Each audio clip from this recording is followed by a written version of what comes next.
Okay, this short video is going to just take a look at how in Irish employment law you calculate holiday entitlements.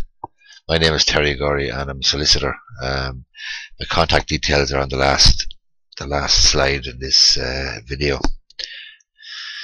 The Organisation of Working Time Act 1997 is the key piece of legislation which deals with time off and holiday entitlements. Annual leave, like minimum rest periods for employees, is covered by this piece of legislation, and it's a statutory right of an employee. All employees are entitled to paid holidays or annual leave. There's no qualification requirement. Section 17 then of this particular act gives you three options.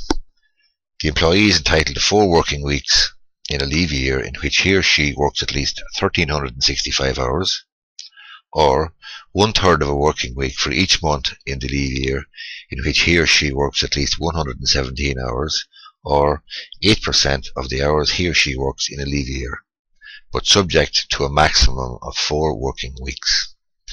If more than one of these options then is applicable, the employee is entitled to the one that gives him or her the greatest entitlement.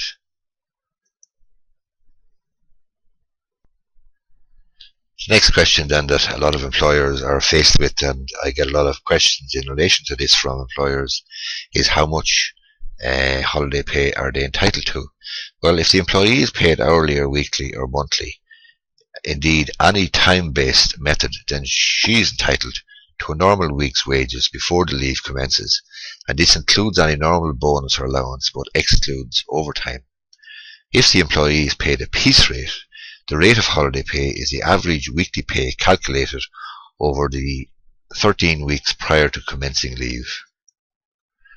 If the employee is paid by reference to a salary or a time rate, the amount due then for 1 week of annual leave will be the amount paid to him or her for a normal working week prior to the commencement of holidays.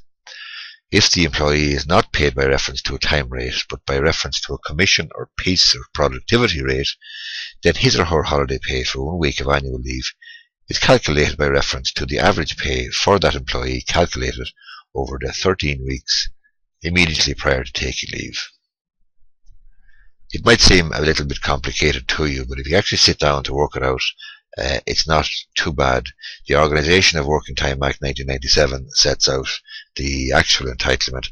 However, if you visit my website at employmentrightsireland.com, you'll see a fairly extensive article about how to calculate holiday pay.